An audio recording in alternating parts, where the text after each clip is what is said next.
Coogs House, I went back and watched it a second time. It doesn't get better on the second watch, but let's talk about it.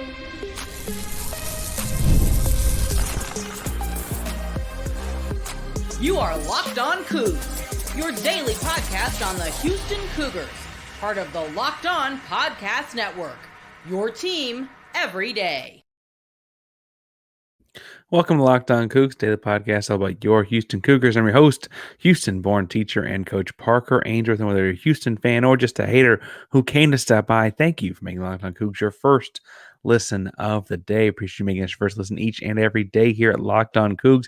If you want to join in the conversation but don't know what to say, tell us in the comments down below. If you're a Texas two-stepper, game this Friday's in Fort Worth. I'm thinking like the way they have the big cowboy kind of stuff. No? All right. Well, you're not nodding your head with me along. But are you a Texas two-stepper? Today's show is brought to you by Game Time. Lowest prices on tickets guaranteed. What time is it? It's Game Time. Get in the action. We got more information on that later. But I do want to talk some about this football game after watching it. I admit I fast-forwarded through a couple of spots where I kind of knew it was coming. But I watched it a second time on Sunday, took some additions to my notes, changed a couple of things on second look. It doesn't get much better. I want to talk about what goes on. I think I found a hole in our defense. I want to talk about that in the third segment. It's third segment kind of stuff. Second segment, I'll talk about the swapping back and forth of at least two particular players. But in the first segment, I got to mention that it feels like there's some visible evidence to lack of trust in the offense. I think we all came out of that game saying, yes, Houston's offense is worse than we'd imagined. They've been shut out twice, functionally, starter versus starter. They were also shut out of the UNLV game. Hodgepodge, put together one at the end there. It's bad. They had one touchdown against OU. Obviously, they had the Rice game, but Rice is also not very good. They lost to Charlotte over the weekend, and I don't mean the Panthers. So I want to talk some about this because there were three things in the Houston-Cincinnati and the Houston-Iowa State game, the more recent shutout, that led me to believe that there is a loss of trust in the offense doing things. And I think the first and most obvious one of these three things is that they knelt the ball just before halftime. So if you don't remember, they got the ball with 42 seconds left in the half. All three timeouts, I believe. I don't think the TV timeouts before. I was trying to check, like, maybe did I read the screen wrong or the screen graphics guys wrong or something when I watch it back again on Sunday. I believe they had all three timeouts. I generally speaking don't have the audio on, but they had the graphic up. I didn't see any timeout called for Houston before that. In college football, the clock stops on first downs. That's plenty of time to go down the field. Anyway, I get the logic behind not wanting to be too risky. You were pretty backed up, and a turnover probably would have meant points for Iowa State. In the previous two possessions, you'd combined for just 21 yards of offense. I hear you. I hear all of those things. But also, there are 42 seconds before half. You're down 3-0 to a top 20 team in the country. And ultimately, they get the ball at halftime, and you're going to give them the ball anyway. And instead of taking a shot, I mean, obviously, part of me wants to say, like, run the Hail Mary kind of trickeration stuff downfield and heave a couple, or, run a couple speed outs and get it to the midfield and see what you can do or whatever, right? You had three timeouts and the clock stops on firsts. You could have run the ball. All kinds of things could have gone differently. I would have even at least been okay if they'd run some like sort of a cheap, silly draw play and then let the clock run out, because we've seen Stacey Sneed bust one earlier in this game for 37 yards. If they've got a nickel or dime package on the field, who knows how far he goes. And frankly, we'll talk more about Stacey in a minute, but I should apologize to that guy. I I just don't get the logic there.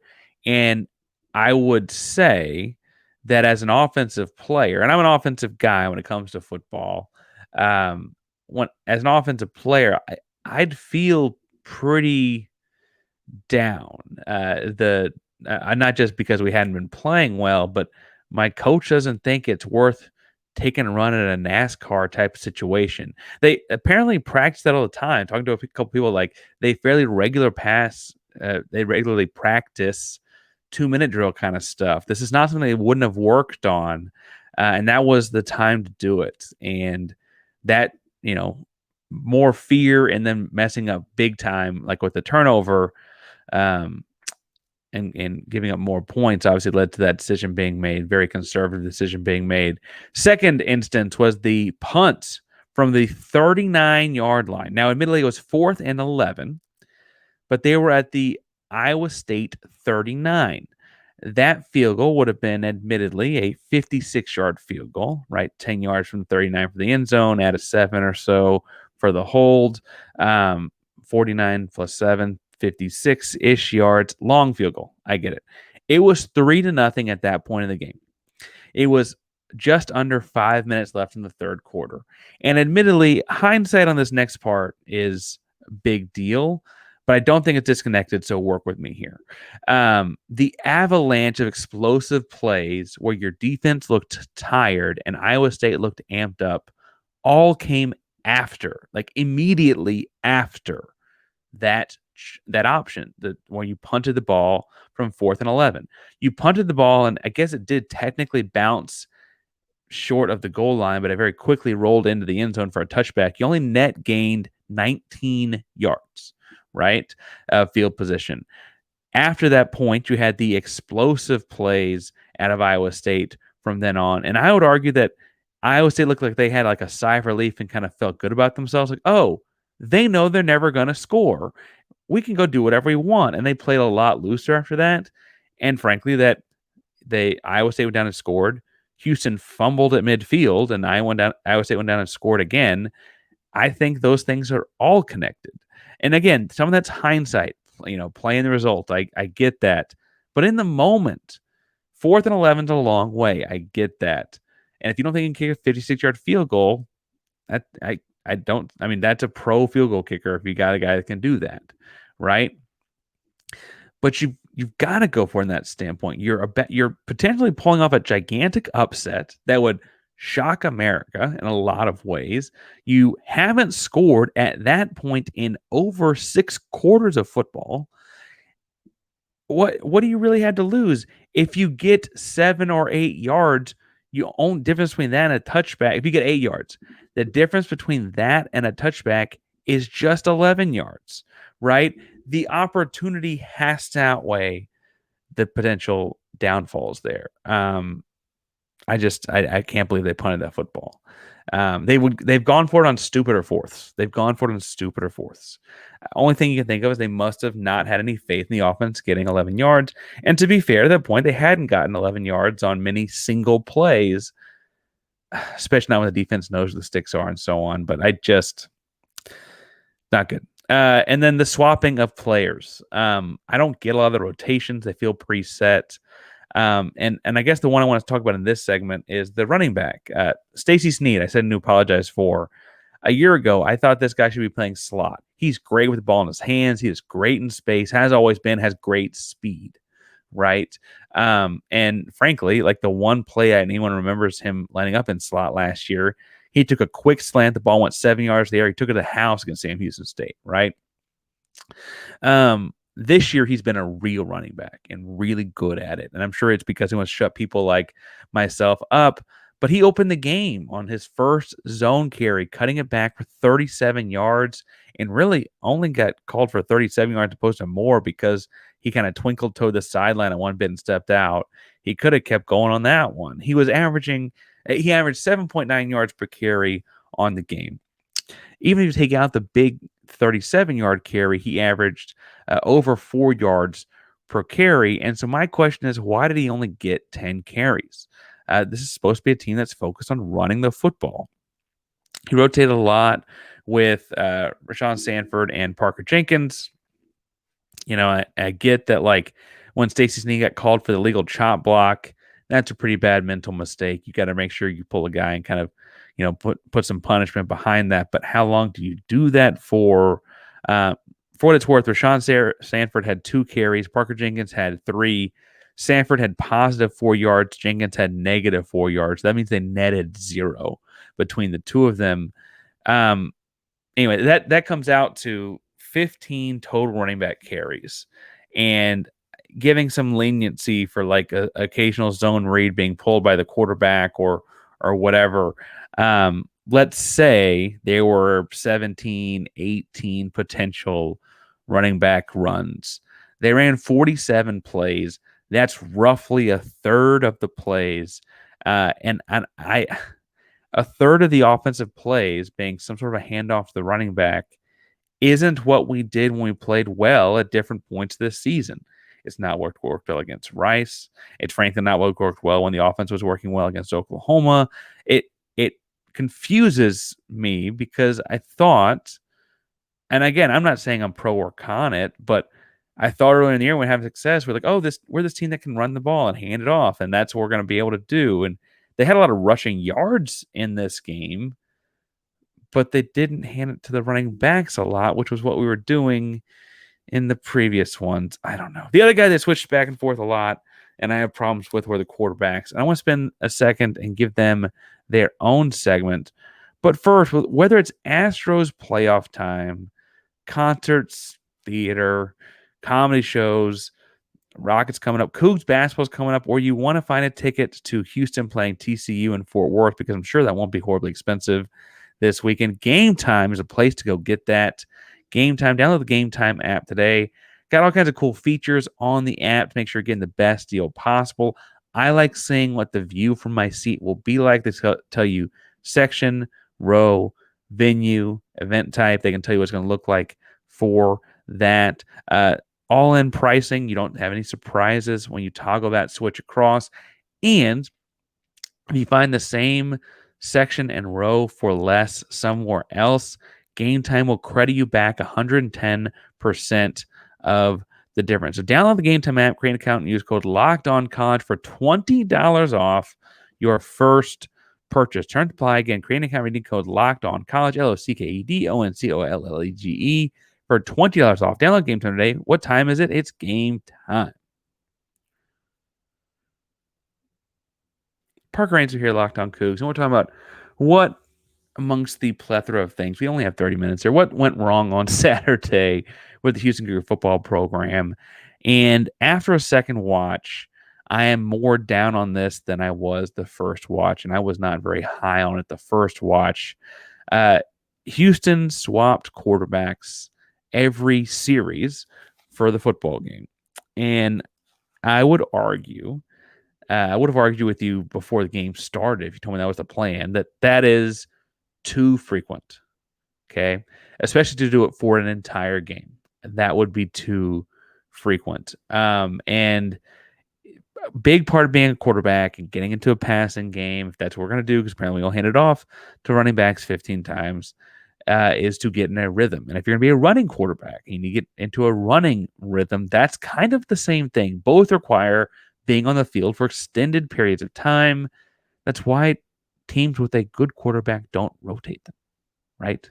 And so the back and forth seemed too jumbled. Neither guy really got comfortable at any point. And I guess we should credit the Iowa State Cyclone defense for making them uncomfortable, and all credits in the world to them. But also, they were uncomfortable in their own skin and their own uniform and their own helmet, it looked like to me. And I think the goal, if I'm trying to put my coach's hat on again, I did coach high school football and as an assistant coach for 9 years. I think, right, that the assumption would be at some point one separates and they just get the rest of the game. But you can't say that strategy is working if neither one of the guys is separating. If neither one of them is separating, then the strategy is failing, and we need to find some other way to choose a guy and go with it. I understand there's probably people, I can see you commenting right now, that, well, OLA would be the third guy in this. And I've gone on my tangents about whether or not he should be in this before, but I will say that generally speaking, when he's been in the game, it's been against backups. And when he's been in the game, it's been passes where the ball does not go very far in the air. And honestly, that putting the ball only a few yards downfield in the air has not necessarily been the problem of this team. Playing against backups has not necessarily been the problem of this team. Could he rotate in this? Couldn't be a whole lot worse. I mean, they hadn't scored in 8 quarters. So sure, why not? Rotate them all through. Let Manjack take a couple snaps quarterback. I don't care. Figure something out, right? The thing that bothered me on the second watch, the switching back and forth, though, is not just the principle, because clearly that also upsets me, right? It's that the offenses they run are dramatically different. And I assume that's because Donovan and Zeon Chris are not Donovan Smith and Zeon Chris do not have the same skill set. Bluntly, different staffs recruited them. Donovan came in to transfer to play under Holgerson when there was no OC, right? Dawson had left at that point. There was no one here, right? Zeon Chris came in with this staff and got the whole spring as first team quarterback because of Donovan's injury. They're very different quarterbacks in a lot of ways. And frankly, especially when you factor in the way Donovan's played at Houston, where he's not really been the runner that he was at Tech, they're very different runners too. But they're incredibly different quarterbacks. The schemes have been visibly different. And here's my thing as a coach. Because their two skill sets are so different, any good coach would be catering his offensive system to his quarterback skills, even if it's a quarterback you inherited and you're not going to be there forever, right? You go recruit the guy that fits in what you want, but until then, you got to figure out something that works, right? Because they're so different, the same scheme would not work for both. And so if you're going to cater a scheme to Zeon Chris's skill set, then we probably need to be running that and starting Zeon Chris. If you're going to be running a scheme that caters to Donovan Smith's skill set, then we probably need to be starting Donovan and running that and not rotating them out, right? Frankly, if it's OELA, if it's Joseph Manchek taking the snap at quarterback, whoever it is, they need to be getting the reps. The scheme needs to be around their skill set and be running that offense only, not practicing with the other one, not doing a bunch of stuff with the other one, only doing that set of things. And because I assume the swapping of offensive or schemes or principles or thought processes is because of that skill set difference. If they think that those guys, they apparently don't have a lot of faith in Zeon Chris throwing the football. He is 1 for 4 for a single yard throwing the football on Saturday. By my chart, I changed up a little bit on this charting on my second time watching that I gave him 8 dropbacks. I gave him the benefit of the doubt, a couple of those RPO kind of things that maybe wasn't a whole lot of P in the RPO there, right? That means he threw 4 passes and 8 dropbacks, which would make him exactly 50% on the year for times he's dropped back and throw the football, right? Smith was 8 for 12. About was it 66.6666 percent completion, 71 yards, and a really bad interception. Obviously, neither one scored. Chris, for what it's worth, also had an interception. I don't know. I don't think that this switching thing is working. It felt like ultimatum-ish. I will say, I guess if either one of them would score, they probably stay in the game. I mean, you got to ride what hot hand you got, whatever that means at that point. But I feel like definitively we can say, the old adage is if you have 2 quarterbacks, you have none. Well, if you play 2 quarterbacks, you darn sure don't have one, right? And I just, on principle, I didn't like it. On live watch, I didn't like it. On rewatch, I didn't like it. It's what we're going to do to try and solve this problem. But it'd be one thing if, both skill sets could fit into the same offense, right? If one was old and one was young and it was an experience thing or whatever. I just don't know. I don't know what the thought is because when Zeon Chris comes in the game, they stack the box and they make it really hard to run the football.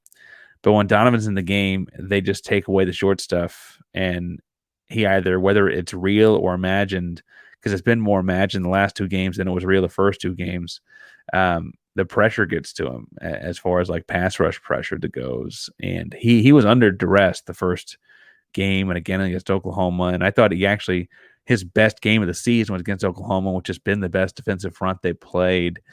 I get, that's like, being the tallest kindergartner or whatever, right? But I say that to say that the pressure from those two games seems to be lingering in his mental clock in the last two games. And that's a very real quarterback thing that I'm not going to pretend to know how to shake, but it's disappointing, to say the least. But if you wanted to have less disappointing things, you can go to FanDuel.com, America's number one sports book. I love FanDuel. It's fascinating to look at the lines these days. And if you're an NFL fan, you can start the season big with a big return on FanDuel, America's number one sports book. Because when you get a hunch in the middle of a game, you can check out the latest stats, view live play-by-play, so much more on the same page where you place your bets. You can start with $200 in bonus bets guaranteed when you place your first $5 bet.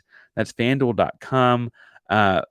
They right now have Houston, I think, as a fairly big underdog. I think it's a 2 or 3. I mean, it's like 16.5, whatever point underdog at the time of this recording. It might have moved by the time you see it. I don't know what to tell you on that. What I do know is on the over-under with Houston, I would always recommend the under these days. It's FanDuel.com.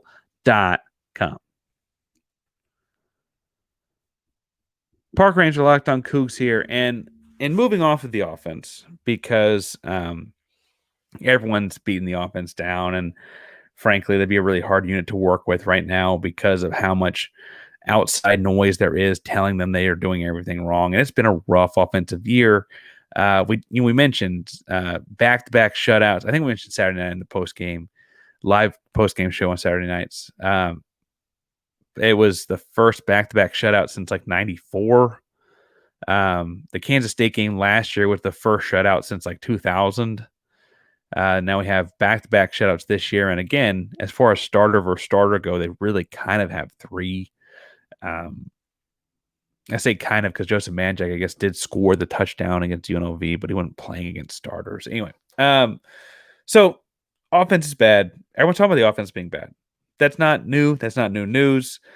I am noticing a hole of sorts on the defense. The defense is really, really good. Like legitimately, when you look at the analytics and the higher level stats about the tracking of things and per play and per snap and when you factor in situations, one of like the 5 best defenses ever in the last 20 years. It's like them and a couple of those teams from the mid-teens, right? Like this is one of the best defenses that Houston's ever put out as a team, and it's really a credit to Shield Wood. A lot of guys that had not played together before, right? A lot of transfers on this group. Defense is strong. The defense is really, really good, and yeah, they gave up 34 to Cincinnati. Cincinnati went over the top a little bit more, I think, than they anticipated, or than I would have anticipated, and had more trouble with the pass rush in the game than I think they thought when they looked at Cincinnati's offensive line.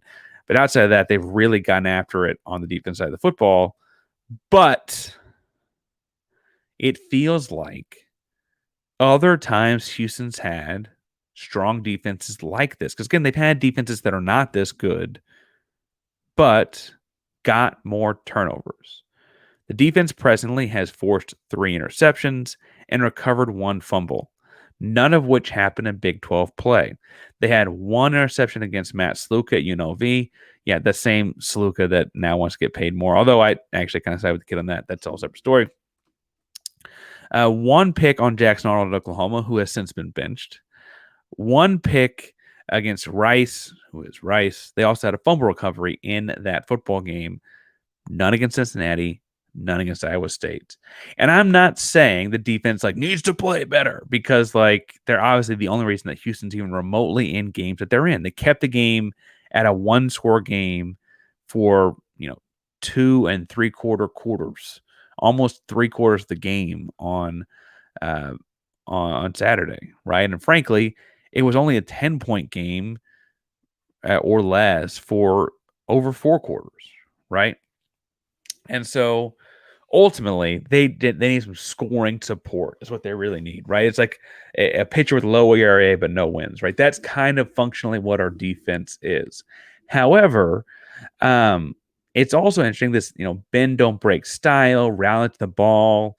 You get a bunch of red shirts to the ball every time, which is great. It's not resulting in turnovers, and I don't. I understand that the offense is its own unit. The short field every now and then would be pretty spectacular, right? Because even on the interceptions, they've been a couple of times. A couple of the three are like deep ball, de facto punts, right? And um, getting the ball is getting the ball. The ball is the issue, as a great coach I worked with once said. The ball is the issue. You want to be paying attention to the ball at all times. The defense's job is to get the ball back, and forcing a punt does that as well. But ultimately, with how great our coverage corners are, with how great Batten has been at linebacker, how great a year Jamal Morris is having, Carlos Allen, Keith Cooper, some studs up front, and frankly, Zach Strong had like the play of the year kind of in pass coverage. Yes, I said that in pass coverage last weekend.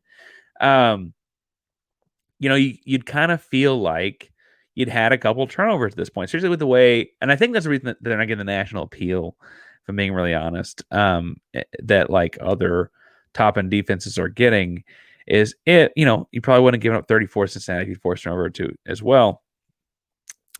But if you were getting more turnovers, getting yourself more possessions, you might actually be helping your offense. And then, heaven forbid, you scored on one of them as a defense. I don't know if we're allowed to score now. We're still testing that theory. Um, I do think though that that's like weirdly, for as good as the defense is, and I mostly say that because the defense is so good. 4 turnovers through 4 games is nothing to be upset about necessarily. But when the defense is this good, you kind of, you know, you kind of feel like, well, then why aren't there more? Like they typically go together. A team that's this good at stopping other offenses is also typically good at taking it away. And I don't I've only noticed this literally in the last 12 hours. I don't have a hypothesis yet. I'm open to hearing yours. I'm hoping that in diving into some numbers and things like that, that I'm really just a little far off. But like the couple of picks they have not being this, I mean, anyway, I wonder where more could be, right? Because I tell people that their offense played great, their defense played great against Oklahoma. Like, I mean, you had like a pick. I'm like, no, they also like did this and this and this. Like, yeah, but like, right. So getting the ball back to the offense's hands is important. And I wonder if there is some disconnect. It like if that's the last piece of the puzzle. The defense is doing all they can, and they're on the field for a lot of the game. But you would think that a defense with as much talent and frankly with as great a scheme as they've been playing with for really all but like 1.5 quarters of a game, I guess you do the same with the first quarter of the UNLV game. Like you would think that they'd have more. And so I want to kind of figure that out this week. It's going to be a weird week. Not sure what recording schedule is going to look like this week. I'm going to try something out every day. We do have a crossover set with Steve Simcox over at Locked On TCU for the TCU game Friday night. Working on getting to the TCU game Friday night. So we'll see how that goes. We'll see how that goes. And we've got a Jewish holiday on Thursday, and that really could throw off recording for Friday. But Friday's also a game. Like anyway, all kinds of stuff going on. We're going to try and figure things out. Hit subscribe. Hit the bell so you know we're live. We'll be here each and every day we can be at Locked On Cougs, daily podcast and all things Houston Cougars. For the very second listen of the day, I want to say thank you for making us the first. But Locked On Big 12 was breaking down the entire conference. Drake and I have different. Drake hosts Locked On Big 12. We have different power rankings, but you should go check his out as well. Locked On Cougs is the primary Locked On podcast. Now is your team every day. Go Cougs.